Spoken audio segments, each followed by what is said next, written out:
Bapak, Ibu, saudara-saudari yang kekasih dalam nama Tuhan Yesus Kristus, selamat pagi. Marilah kita memulai kegiatan kita pada pagi hari ini. Maredema kita sen ede nomor 122 ayat sada dohot ayat 4.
Kasih karunia dan damai sejahtera yang dari Allah Bapa dan anaknya Tuhan Yesus Kristus menyertai kamu.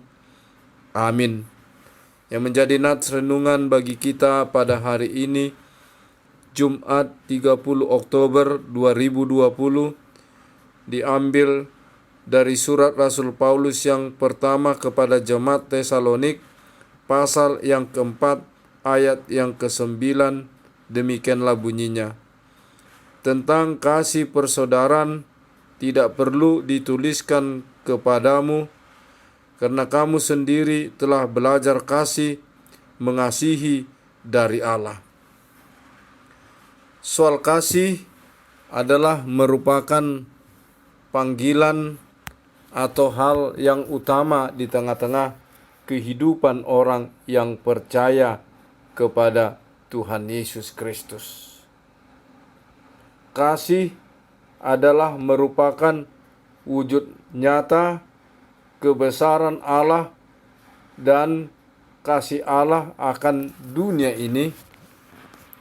Kalau kita membaca dalam Yohanes pasal 3 ayat 16 dikatakan, karena begitu besar kasih Allah akan dunia ini sehingga dikaruniakan anaknya yang tunggal, supaya setiap orang yang percaya kepadanya tidak binasa, melainkan memperoleh kehidupan yang kekal. Surat Rasul Paulus kepada jemaat Tesalonik ini adalah merupakan surat penggembalaan, bagaimana Paulus menyuarakan kepada jemaat Tesalonik supaya jemaat Tesalonik yang telah menerima Yesus Kristus mempraktekkan kehidupan kasih yang telah mereka terima. Sebagaimana kalau kita membaca dalam 1 Yohanes pasal yang keempat ayat yang ke-19 dikatakan demikian. Kita mengasihi karena Allah lebih dahulu mengasihi kita. Kita sebagai orang Kristen dinyatakan kita melakukan kehidupan atau mempraktekkan kasih karena kita telah lebih dulu menerima kasih yang daripada Allah di dalam Yesus Kristus. Inilah yang mau kita praktekkan di tengah-tengah kehidupan kita, terutama pada masa-masa sulit pada saat sekarang ini, pada masa pandemi corona. Bagaimana kita mempraktekkan hidup kita di dalam kasih kepada sesama kita, sebagaimana Tuhan telah lebih dulu mengasihi kita. Kita diberikan anugerah pengasihan di dalam Yesus Kristus, memperoleh penebusan akan dosa, dan kita dianugerahkan kehidupan yang kekal bagi orang-orang yang percaya kepada Yesus Kristus, karena Yesus telah menebus kita dengan kematiannya di kayu salib. Dia rela mati di kayu salib untuk menebus kita melalui tubuh dan darahnya, supaya kita disucikan dan kita kembali berdamai dengan Tuhan, hidup di dalam kedamaian dengan Tuhan, dan dalam menunjukkan kasih dan damai kita dengan Tuhan, kita juga harus hidup juga di dalam saling mengasihi. Sebagaimana dikatakan dalam 1 Yohanes pasal 4 ayat 20 dikatakan demikian. Jikalau seorang berkata, "Aku mengasihi Allah," dan ia membenci saudaranya, maka ia adalah pendusta. Karena barang siapa tidak mengasihi saudaranya yang dilihatnya, tidak mungkin mengasihi Allah yang tidak dilihatnya. Dan perintah ini kita terima dari Dia, barang siapa mengasihi Allah, kita harus juga mengasihi saudaranya.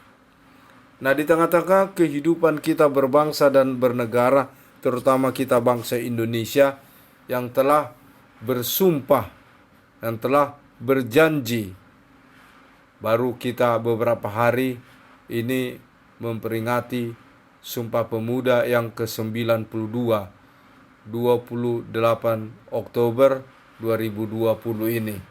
Kita telah diikat dalam kesatuan satu bangsa, satu tanah air, satu bahasa. Dan Bhinneka Tunggal Ika, biarpun berbeda-beda tetapi tetap satu. Nah, di tengah-tengah keberbedaan kebersatuan itu, marilah kita menjaga diri kita jauh dari pertentangan, jauh daripada ego yang mementingkan diri kita sendiri, tapi bagaimana kita memikirkan dan melaksanakan untuk hidup di dalam memperhatikan orang-orang yang perlu mendapat pertolongan, bantuan.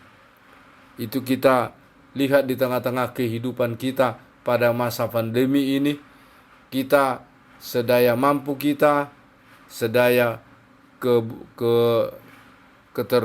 keterbukaan hati kita, kita mau memberikan bantuan kepada saudara-saudara kita yang memerlukan bantuan.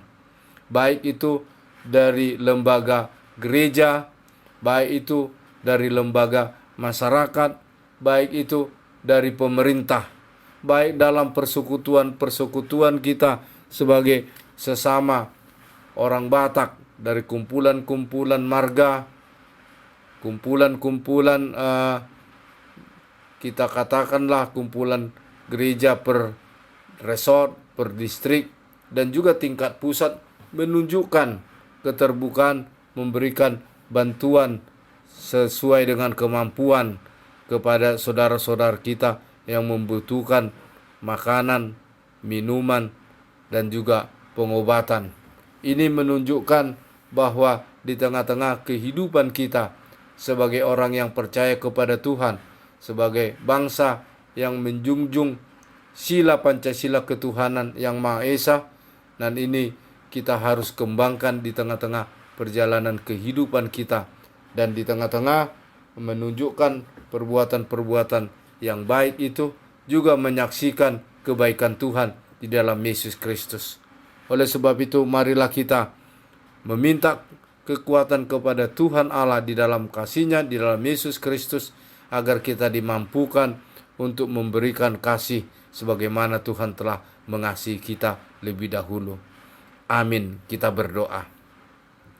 Allah Bapa yang Maha Pengasih dan Maha Penyayang, firman-Mu mengajar, membimbing, dan mengajak kami di tengah-tengah berbagai perjalanan kehidupan kami. Di tengah-tengah berbagai kesulitan dan pergumulan, Tuhan berikan kami dengan kuat kuasa dan anugerah-Mu untuk hidup di dalam saling mengasihi, hidup di dalam damai sejahtera yang daripada-Mu, di tengah-tengah keluarga kami, di tengah-tengah masyarakat, di tengah-tengah bangsa dan negara ini. Menunjukkan kasih anugerah-Mu yang telah memberikan anak-Mu yang tunggal ke tengah-tengah dunia ini, menebus kami umat manusia yang berdosa, agar memperoleh keselamatan dan memperoleh kehidupan yang kekal bersama dengan Engkau. Kami menyerahkan para orang tua kami, para lansia, dalam menjalani kehidupannya dalam masa tua. Teguhkan iman dan percaya mereka, supaya senantiasa berserah diri dan senantiasa hidup di dalam kasih yang daripada-Mu. Juga kami menyerahkan saudara-saudara kami yang masih dalam kelemahan fisik, dirawat di rumah sakit. Juga saudara-saudara kami yang mengalami duka cita karena berpisah dengan yang dikasihi oleh karena kematian. Tuhanlah memberikan penghiburan bagi mereka. Kami juga mengucap syukur kepada-Mu Tuhan dalam anugerah beberapa keluarga yang menerima anugerah anak atau cucu. Tuhan, semua itu adalah anugerah daripada-Mu. Sertailah orang tuanya dan anak yang telah Engkau anugerahkan menjadi anak-anak yang takut akan Dikau dan selalu memuji dan memuliakan Engkau. Kami menyerahkan seluruh aktivitas kehidupan bangsa dan negara kami, aktivitas seluruh jemaat-Mu dan majelis-Mu, terutama kami HKBP Serang Resort Serang ini. Hari Minggu ini akan mengadakan pesta Gotilon dan peringatan hari ulang tahun gereja HKBP Serang Resort Serang. Itu semua anugerah pengasihan-Mu. Sertailah panitia, sertailah acara itu dari awal hingga akhir boleh berjalan dengan baik, menjadi kemuliaan bagi nama-Mu, membawa sukacita dan berkat bagi kami. Terimalah Tuhan doa kami ini di dalam pengasihan-Mu, di dalam Kristus Yesus Tuhan dan Juru Selamat kami. Amin.